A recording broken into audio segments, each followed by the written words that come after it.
आज 10वीं कक्षा की हिंदी की घंटी में हम लोग उस महान साहित्यकार के बारे में जानेंगे जिन्हें लोग कलम का जादूगर के नाम से जानते हैं। क्या आपको पता है कि हिंदी साहित्य संसार कलम का जादूगर नाम से किसे जानता है, किन्हें जानता है?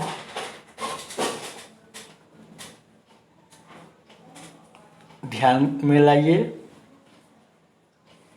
कभी आपने पढ़ा हो, सुना हो तो याद करने की कोशिश कीजिए। मैं ही आपको बतलाता हूँ। हिंदी साहित्य संसार कलम का जादूगर नाम से राम वृक्ष बेनीपुरी जी को जानता है। कहेंगे ऐसी क्या खूबी है उनमें, उनके साहित्य में, उनके आलेख में? जादूगर क्या करता है? अपने जादू के प्रभाव से दर्शकों को सम्मोहित करता है, आकर्षित करता है, मंत्रमुग्ध कर लेता है। देखने वाला अपने आप को भी भूल जाता है, इतना तल्लीन हो जाता है। राम वृक्ष बेनीपुरी जी का साहित्य ऐसा है कि जब आप उनके साहित्य को पढ़ेंगे, उनके आलेख को पढ़ेंगे, है ना, उनके रेखा चित्र को पढ़ेंगे, संस्मरण को पढ़ेंगे, निबंध को पढ़ेंगे, उपन्यास को पढ़ेंगे तो आप तल्लीन हो जाएंगे। शब्दों का समायोजन उन्होंने इस प्रकार से किया है, चयन इस प्रकार से किया है कि अगर आप उसमें से कोई शब्द निकाल दें, भाव विकल हो जाएगा, अर्थ ठीक से प्रकट नहीं हो पाएगा। तो इसी कारण से वे कलम का जादूगर कहे गए। इसी से मिलता जुलता एक प्रश्न और, कलम का सिपाही किसे कहा जाता है? हिंदी साहित्य संसार किस महापुरुष को, किस साहित्यकार को कलम का सिपाही के नाम से जानता है? याद कीजिए, आपने बहुत पहले सुना होगा। कलम का सिपाही कहा जाता है प्रेमचंद को। याद रखिए, कलम का सिपाही प्रेमचंद और कलम का जादूगर राम वृक्ष बेनीपुरी। तो आज हम लोग पढ़ेंगे पहले राम वृक्ष बेनीपुरी जी का परिचय, फिर उसके बाद हम विचार करेंगे उनके द्वारा लिखे गए पाठ बाल गोविंद भगत को, है ना। तो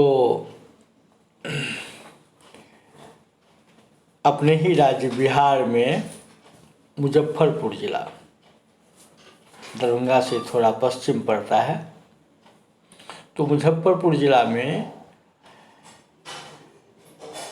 जब आप दरभंगा से मुजफ्फरपुर बस से जाएंगे तो बीच में एक स्थान है बेनीबाद। वहाँ से जब आप उत्तर बढ़ेंगे कटरा की तरफ तो एक गांव आता है बेनीपुर। दरभंगा से पूरब नहीं, दरभंगा से पश्चिम जब मुजफ्फरपुर की ओर बढ़ते हैं तो बेनीबाद के पास, है ना, एक सड़क उत्तर की तरफ बढ़ती है। तो उसी सड़क से उत्तर जाने पर में, है ना, कुछ दूर जाने पर एक गांव है बेनीपुर। उसी गांव में राम वृक्ष बेनीपुरी जी का जन्म हुआ था। उन्होंने अपने नाम में जोड़ लिया अपने गांव का नाम, है ना, बेनीपुरी, अर्थात बेनीपुर का रहने वाला। अपनी माटी से कितना लगाव, उन्होंने नाम में से जोड़ लिया। ऐसा ही आप राजस्थान के लोगों में भी देखेंगे। झुंझुनू वहाँ एक ज़िला है राजस्थान में, और झुंझुनू के लोग जो लोग हैं वो अपने नाम में झुनझुन वाला लगाते हैं, है ना। तो कई जगह ऐसी प्रथा है, ऐसा तरीका है, तौर तरीका है। तो रामवृक्ष बेनीपुरी का जन्म बिहार राज्य के मुजफ्फरपुर ज़िले के बेनीपुर नामक गांव में सन 1899 में हुआ था। याद रखेंगे, अगर कोई पूछ दे कब हुआ था तो आप कहेंगे 1899 में। कहाँ हुआ था? बिहार राज्य के मुजफ्फरपुर ज़िले के बेनीपुर नामक गांव में। अब देखिए, सबका भाग्य अलग अलग होता है, ईश्वर का विधान कोई नहीं जानता है। जब ये छुटपन में थे, बचपनावस्था ही थी, है ना, तो माता पिता का साया इनके ऊपर से उठ गया। अब स्वाभाविक है कि माता पिता दोनों से विहीन हो गए, तो जो आदमी माता पिता के साथ रहता है, माता पिता का सानिध्य रहता है, ऐसे बच्चों का जीवन और जिस बच्चे का जीवन माता पिता के बिना हो, अंतर तो होगा। बेनीपुरी जी के जीवन का जो आरंभिक वर्ष बीता, आपको मान लेना चाहिए कि अभाव में, कठिनाई में, संघर्ष में उन्होंने अभावों को भोगा, कठिनाइयों का सामना किया, संघर्षों का सामना किया, और बचपन से ही, है ना, उन्होंने प्रतिकूलता को अपने साहस के बल पर, लगन के बल पर, बुद्धि के बल पर अनुकूलता में बदला।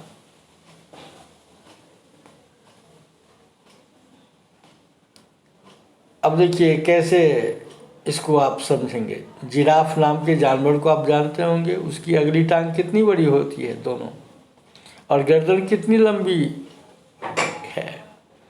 तो जिस इलाके का यह जानवर है, उस इलाके में कभी उसके लिए चारा बहुत ऊपर में मिलता था, तो उसे अपने दोनों पैर उठाने पड़ते थे, अगले दोनों पैर, अपनी गर्दन लंबी करनी पड़ती थी। परिणामतः क्या हुआ, जीव विज्ञान की भाषा में आप इसे ज़्यादा जानते होंगे, है ना, उसमें शारीरिक परिवर्तन हुआ। अगले दोनों, है ना, पैरों का ज़्यादा प्रयोग करने के कारण, इस्तेमाल करने के कारण दोनों पैर अगले लंबे हो गए, गर्दन भी लंबी हो गई। तो जो आदमी निकट से अभावों को देखता है, कठिनाइयों को देखता है, संघर्षों को देखता है और उसका सामना करता है बुद्धि के बल पर, है ना, हिम्मत से, धैर्य से, वह आदमी, है ना, निश्चित ही विजयी होता है, सफल होता है। ऐसा आदमी आलसी तो हो ही नहीं सकता है। ऐसा आदमी कर्तव्यनिष्ठ होता है, कर्मवीर होता है, और निश्चित ही अपनी कीर्ति पताका वह लहराता है। बेनीपुरी जी के साथ यह बात देखने को मिलती है। अब देखिए, इनका जो ज़माना था वह गुलाम भारत का ज़माना था। भारत माता के हाथों पैरों में बेड़ियाँ पड़ी हुई थी गुलामी की। 7 समंदर पार से आने वाले अंग्रेज ईस्ट इंडिया कंपनी के माध्यम से यहाँ धीरे धीरे आधिपत्य कायम कर लिया। उन लोगों ने, अंग्रेजों ने शासक बन बैठे, और मुट्ठी भर अंग्रेज, है ना, करोड़ों देशवासियों पर शासन करने लगे, अत्याचार करने लगे, जुल्म करने लगे। गांधी जी के नेतृत्व में लोगों ने आज़ादी की लड़ाई लड़ी। गांधी जी सत्य और अहिंसा के रास्ते पर चलते हुए, सविनय अवज्ञा के बल पर चलते हुए, है ना, देशवासियों का नेतृत्व उन्होंने किया और आज़ादी दिलाई। तो रामवृक्ष बेनीपुरी भी 10वीं तक पढ़ पाए थे, आज़ादी आंदोलन में कूद पड़े। भला उन्हें देश की गुलामी कैसे देखी जाती। 1920 में तो वो सक्रिय रूप से आंदोलन में भाग लेने लगे, राष्ट्रीय आज़ादी आंदोलन में। परिणामतः अंग्रेजी सरकार की आंखों में खटकने लगे और कई बार उन्हें जेल भी जाना पड़ा। और आपको जानना चाहिए कि 15 वर्ष की अवस्था से ही उनकी लेखनी चलने लगी, सरस्वती की साधना में लग गए। छात्र जीवन से ही उन्हें निबंध प्रतियोगिता में, भाषण प्रतियोगिता में, है ना, रुचि थी और वो सफल होते थे, पुरस्कृत होते थे। सरस्वती का वरदान। और 15 वर्ष की अवस्था से ही उनकी रचना विभिन्न पत्र पत्रिकाओं में प्रकाशित होने लगी, छपने लगी। आगे चल करके वो कुशल पत्रकार बने, बेहद प्रतिभाशाली, है ना। इसका प्रमाण आप इन बातों से ले सकते हैं कि उन्होंने अपने जीवन में अनेक पत्र पत्रिकाओं का, चाहे वो दैनिक हो, साप्ताहिक हो, मासिक हो, पाक्षिक हो, उन्होंने संपादन किया। आप ऐसे पत्र पत्रिकाओं के रूप में नाम इस प्रकार से जान सकते हैं: तरुण भारत, किसान मित्र, बालक, युवक, योगी, जनता, जनवाणी, नई धारा।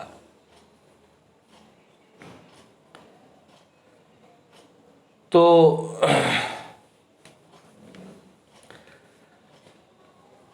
इन पत्र पत्रिकाओं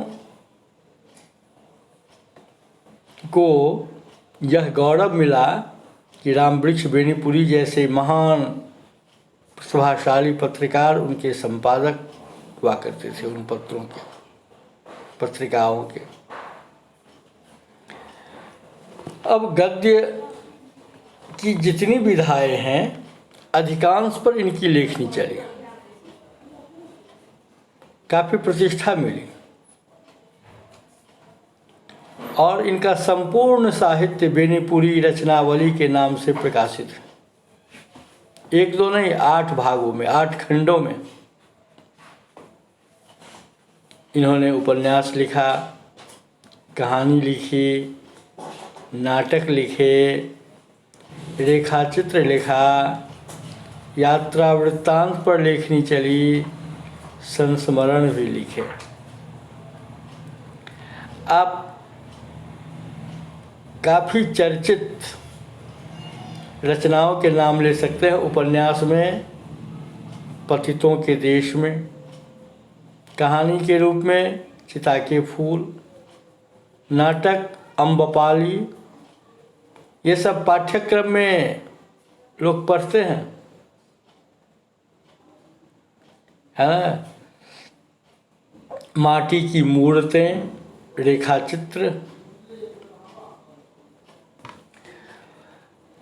अब रेखाचित्र का मतलब यह नहीं कि आप कोई रेखा खींच दें, रेखा से चित्र बना दें, ऐसा नहीं मान लेंगे।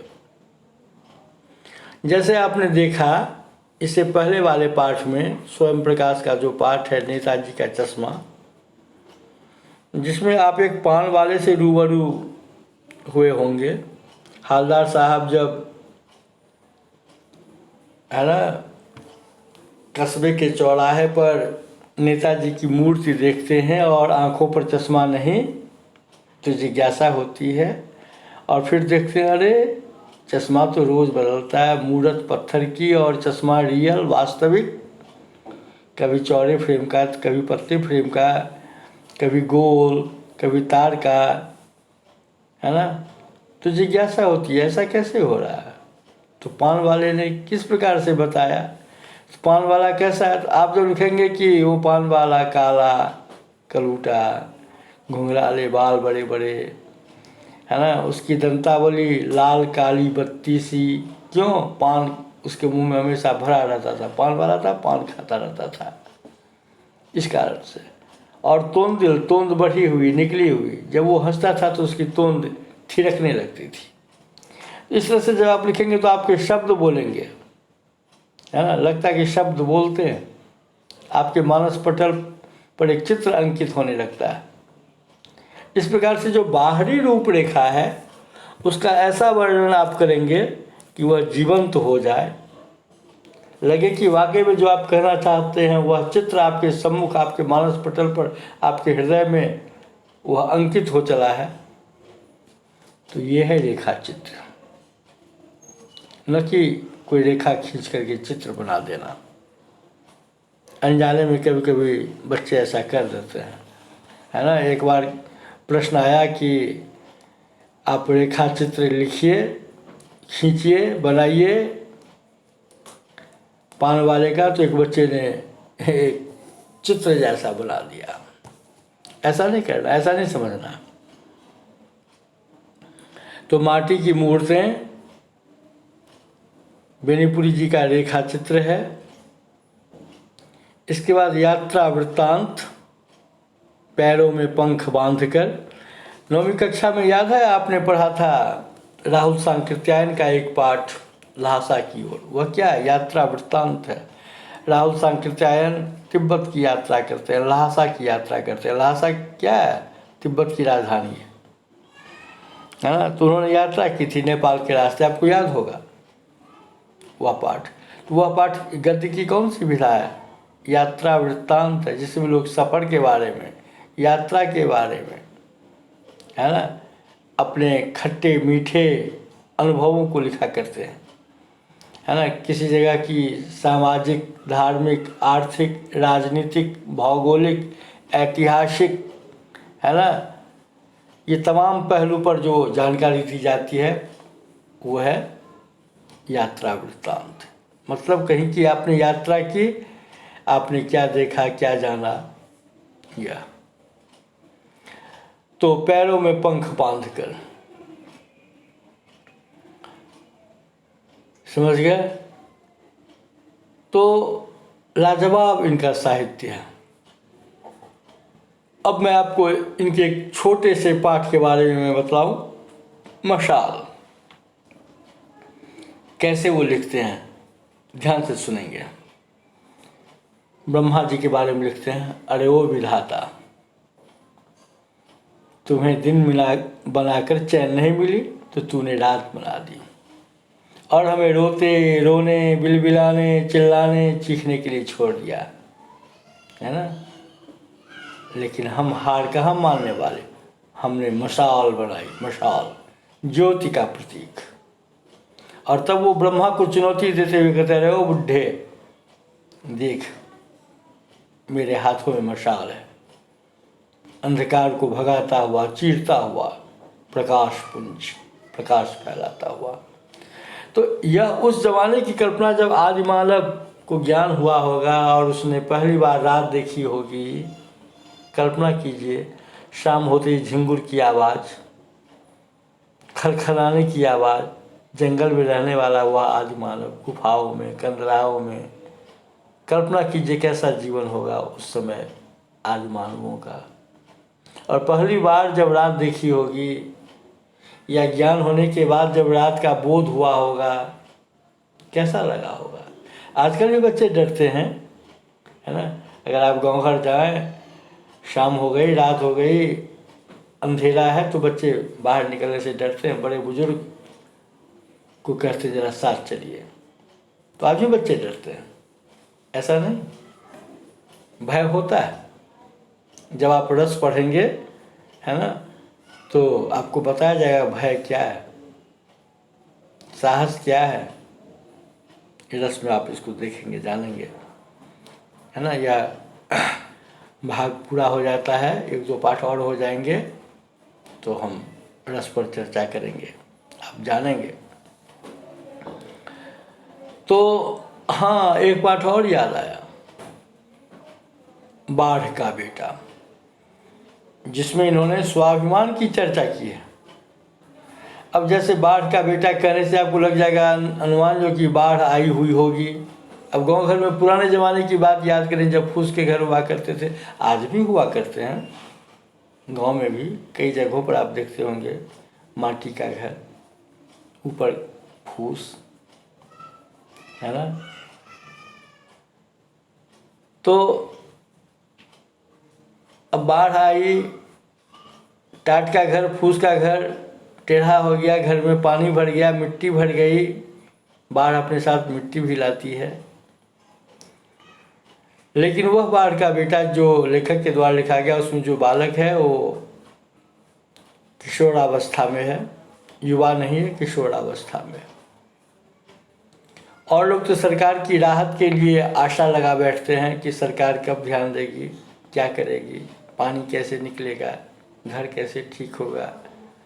लेकिन वह बालक कहता कि नहीं, हमें सरकार की राहत की ज़रूरत नहीं, हमें खैरात नहीं चाहिए, हमें मुफ्त का कुछ नहीं चाहिए।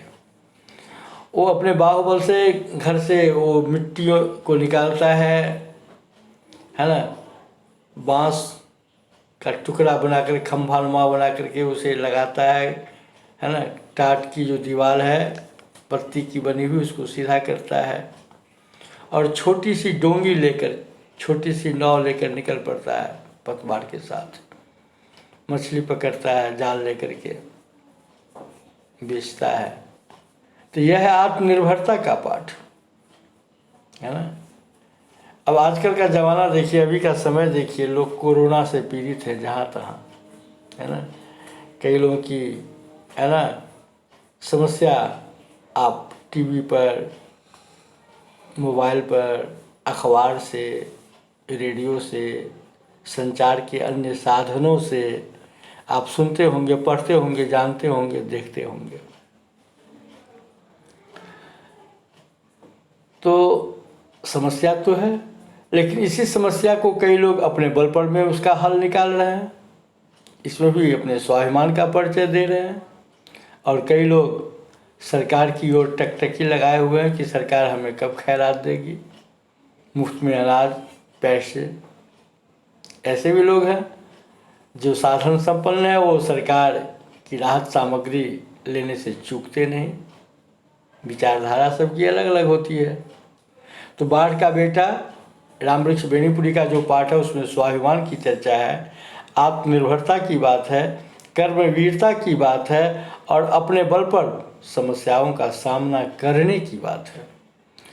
तो साहित्य हम इसलिए पढ़ते कि हमारे अंदर मानव मूल्य का उदय हो, कर्तव्य बोध का उदय हो, हम सत्य असत्य, नीति अनीति, सच झूठ, ईमानदारी भ्रष्टाचारी, है ना,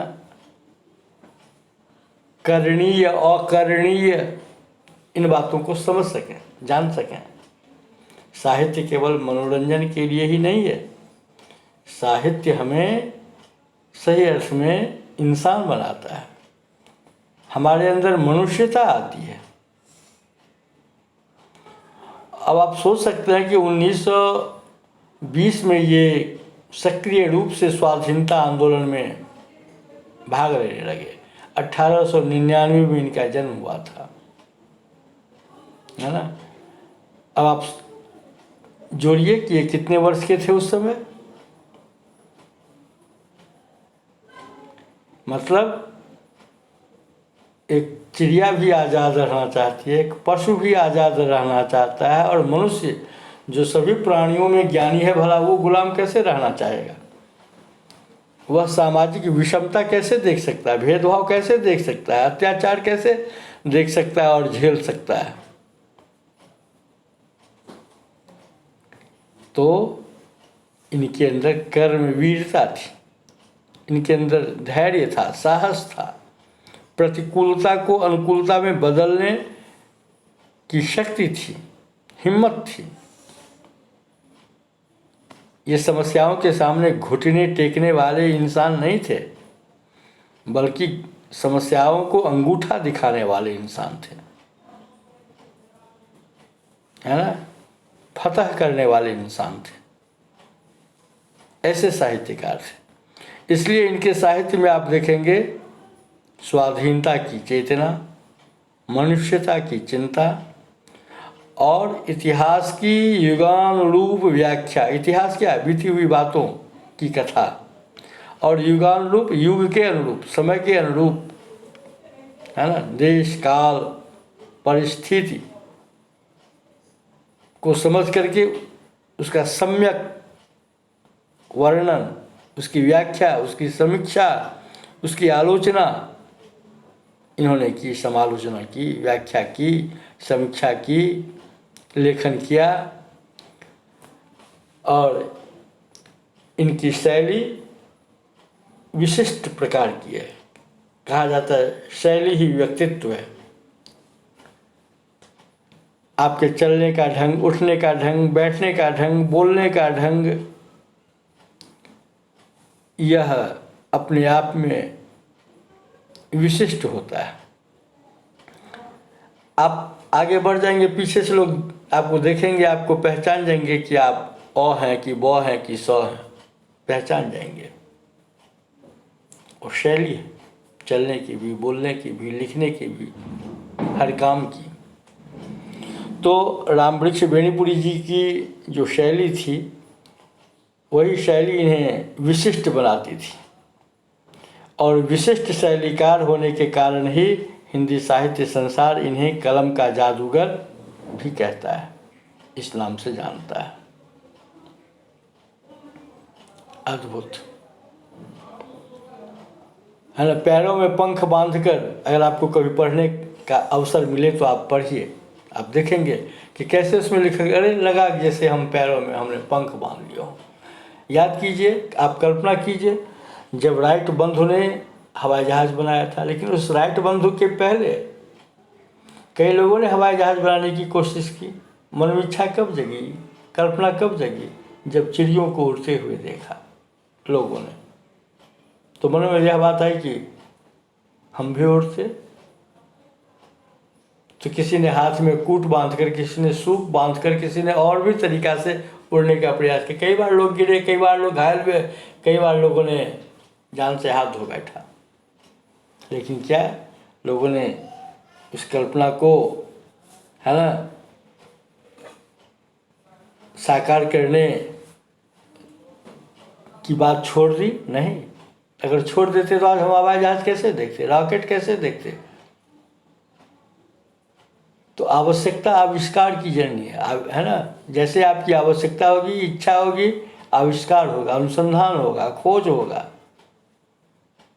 अन्वेषण होगा और सफलता की ओर कदम बढ़ेगा। तो ऐसे थे रामवृक्ष बेनीपुरी। अब इनका जो पाठ है वह है बाल गोविंद भगत। अब देखिए, बाल गोविंद भगत ऐसा वैसा पाठ नहीं है, यह भी रेखा चित्र है। अभी हमने कहा ना कि इनका, है ना, रेखा चित्र है, माटी की मूर्तें। तो ऐसा नहीं आप समझेंगे कि जैसे माटी की प्रतिमा बनती है, मूर्ति बनती है। इन्होंने नाम ही ऐसा रखा, नाम से ही आप देखिए, है ना, कि इनका साहित्य कैसा होगा, उसके अंदर की चर्चा कैसी होगी। तो बाल गोविंद भगत पाठ जो है हिंदी साहित्य की गद्य, है ना, के अंतर्गत रेखा चित्र विधा है। कौन सी विधा है? रेखा चित्र। और इसके माध्यम से उन्होंने कई बातों का उद्घाटन किया है। मनुष्यता क्या है, जैसे आप लोकगीत सुनते हैं, लोक संस्कृति। अब लोक गीत जब मैंने कहा तो एक शब्द याद आ गया, लोक वेद। शायद आपने कभी सुना हो लोक वेद। यह लोक वेद क्या है? लौकिकता में, सामाजिकता में कौन सी रीति है, कौन सी बात प्रचलित है? वेद मतलब शास्त्र के अनुकूल। वेद 4 हैं अपने यहाँ। विश्व साहित्य में सर्वाधिक, है ना, प्राचीन साहित्य है वेद। और उसमें है ऋग्वेद, यजुर्वेद, सामवेद, अथर्ववेद। और उसके बाद चिकित्सा का शास्त्र आयुर्वेद, पंचम वेद।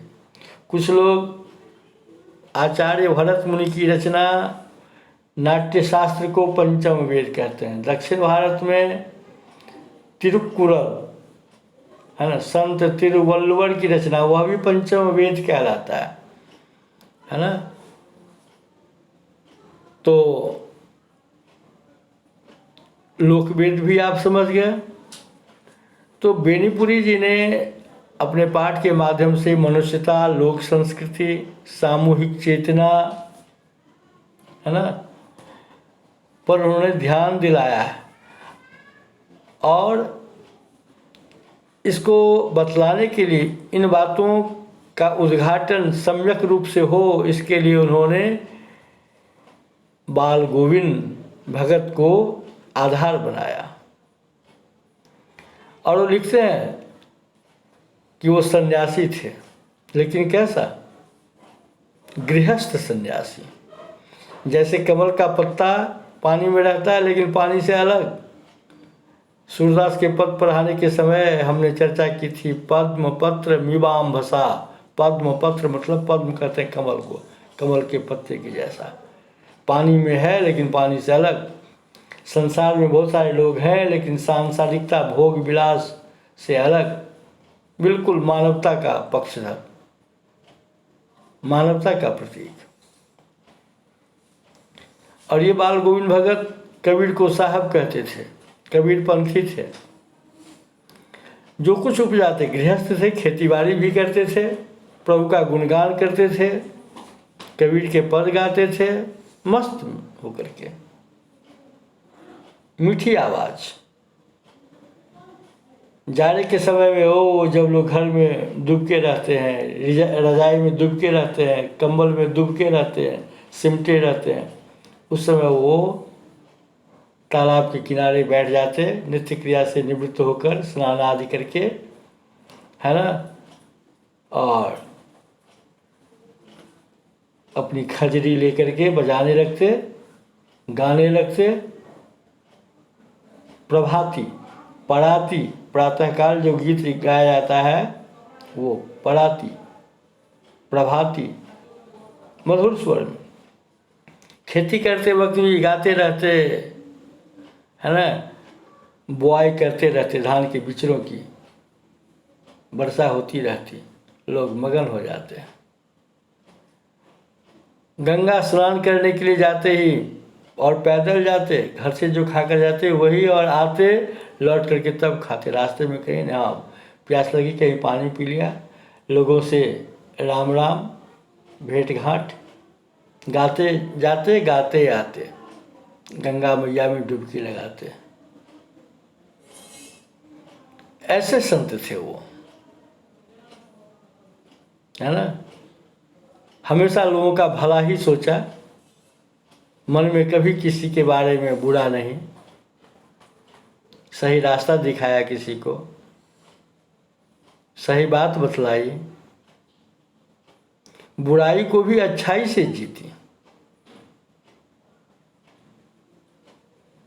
ऐसे व्यक्ति थे वो। तो समाज में जो बुराई फैली हुई है, विसंगति देखने को मिलती है, कभी कभी अंधविश्वास देखने को मिलता है, रूढ़िवादिता मिलती है।